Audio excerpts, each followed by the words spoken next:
Hello student, welcome to Equator IAS academy Dehradun. और आपके आने वाले यूकेपीएससी एग्जाम प्रीलिम्स के लिए कुछ इंपॉर्टेंट मैं एमसीक्यू लाया हूं। चलिए देखते हैं इसको। सबसे पहला जैसे क्वेश्चन आप देख रहे हैं, क्या लिखा हुआ है कि आपका 47 में भारतीय राष्ट्रीय कांग्रेस यानी कि इंडियन नेशनल कांग्रेस जो है देश के विभाजन के लिए मुख्य रूप से इसलिए सहमत हुई क्योंकि, यानी कि क्या रीजन था कि जो आपका इंडियन नेशनल कांग्रेस थी यानी कि भारतीय राष्ट्रीय कांग्रेस वो सहमत हो गई थी। ऑप्शन जैसे आप देख रहे हैं, उन्हें तब दो राष्ट्र सिद्धांत स्वीकार था, या बी ब्रिटिश सरकार द्वारा थोपा गया था और कांग्रेस इस मामले में निसहाय थी, वे बड़े पैमाने पर संभावित सांप्रदायिक दंगों को बचाना चाहते थे, या चौथा भारत स्वाधीनता प्राप्त करने के अवसर से अन्यथा वंचित रह जाता। शायद इसलिए इन चारों में से आपको बताना है कौन सा रीजन था कि भाई कांग्रेस ने भारत का विभाजन जो है वो स्वीकार कर लिया और भारत जो है वो दो हिस्सों में बढ़ गया, यानी कि एक बना हमारा भारत और एक बना पाकिस्तान।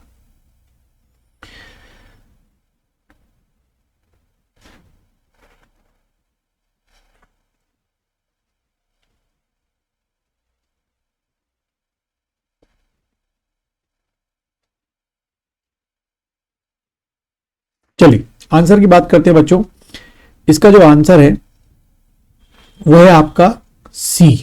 ठीक है, यानी कि बड़े पैमाने पर संभावित सांप्रदायिक दंगों को बचाना चाहते थे, क्योंकि पहले से ही आपके दंगे जो है वो शुरू हो चुके थे और दंगे ना बढ़े, इसलिए ये कांग्रेस पार्टी ने तय किया कि वह विभाजन को स्वीकार करते हैं।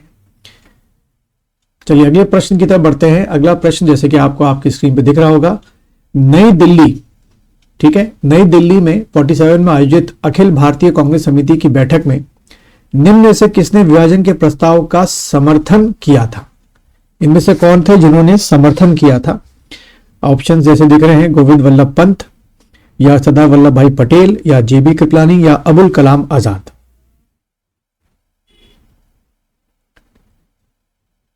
जिसने समर्थन किया था आपको उसका नाम जो है वो बताना है।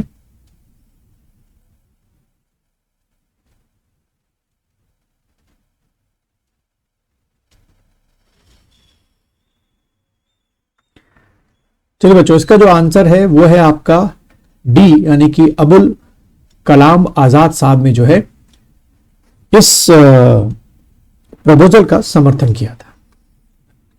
अगले प्रश्न की तरफ बढ़ते हैं। अगला प्रश्न आपकी स्क्रीन पे आपको दिख रहा होगा।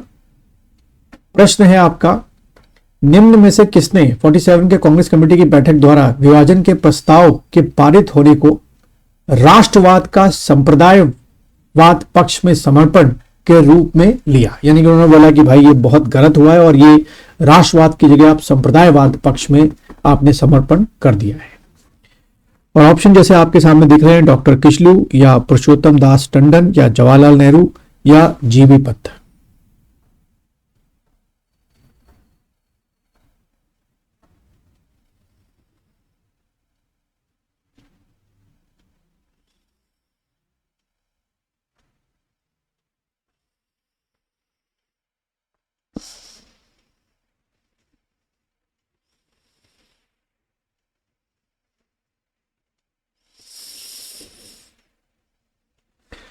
चलिए बच्चों, इसका जो आंसर है वो है आपका डॉक्टर किचलू साहब जो थे, उन्होंने ये स्टेटमेंट आपका दिया था।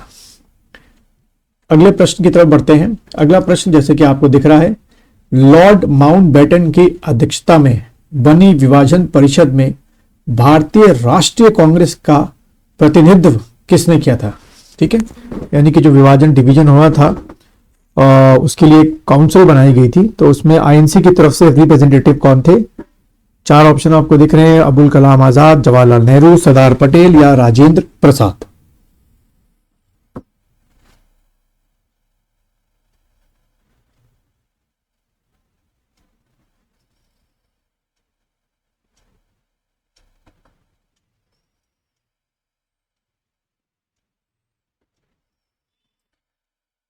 चलिए बच्चों, इसका जो आंसर है वो है आपका जवाहरलाल नेहरू ने जो है वो आईएनसी का रिप्रेजेंटेशन जो है वो आपका किया था। ठीक है, आईएनसी का प्रेजेंटेशन, ठीक, यानी कि इसका जो आंसर है वो बी बनेगा, 2 और उधर आपके सरदार वल्लभ भाई पटेल। ठीक है, तो बी आंसर इसका बनेगा हमारा। पूरा प्रश्न मैं आपको दिखा नहीं पाया था, क्षमा चाहूंगा इस बारे में। अगला प्रश्न देखेंगे, पूरा देखेंगे। रेडक्लिफ समिति किस लिए नियुक्त की गई थी? ये तो मुझे लगता है कि सबका सही होना चाहिए और सही होगा भी।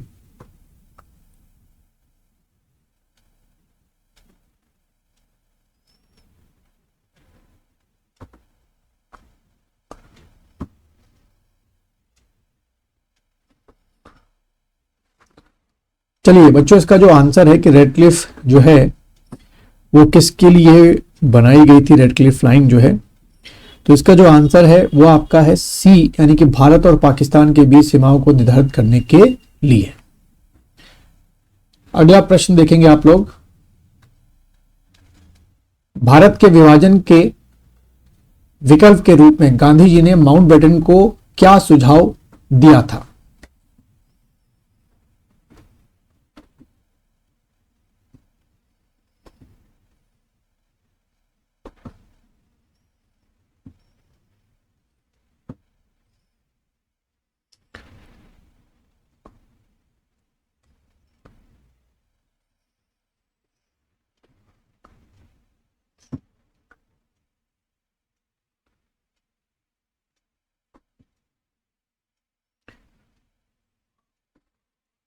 चलिए बच्चों, इसके आंसर की बात करते हैं हम लोग। तो आंसर इसका है आपका क्या, बी आंसर है, यानी कि जिन्ना को सरकार बनाने के लिए आमंत्रित किया गया। अगला प्रश्न देखेंगे आप लोग। निम्न निम्न में से किसने कहा था ब्रिटिश शासन की सबसे अधिक महत्वपूर्ण उपलब्धि भारत का एकीकरण है?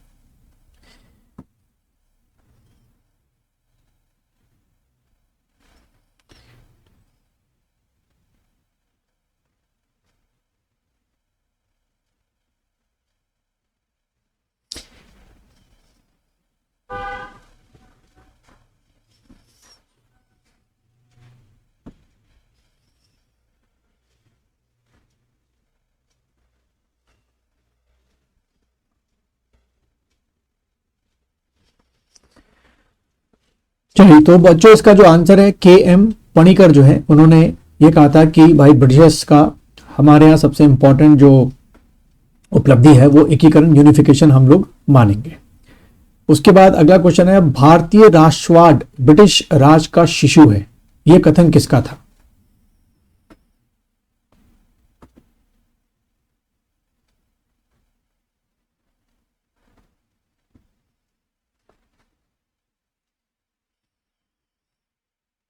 बिपिन चंद्र, या आर कोपलैंड, या आर सी मजूमदार, या पीई रॉबर्ट्स?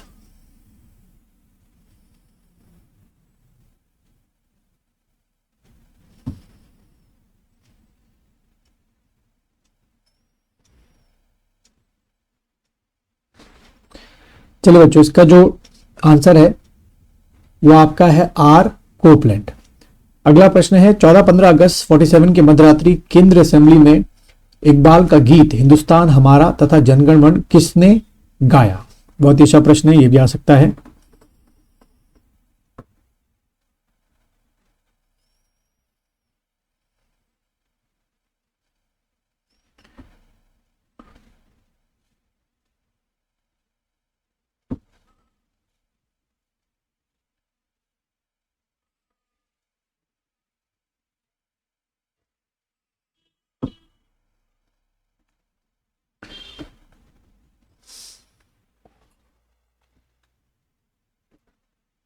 तो इसका जो बच्चों आंसर है कि किसने गाया था, दोनों चीजें जो थे, वह है आपका एम एस सुब्बालक्ष्मी। फिर 14-15 अगस्त की मध्यरात्रि को अंतरिम संसद के रूप में किसने सत्ता ग्रहण की?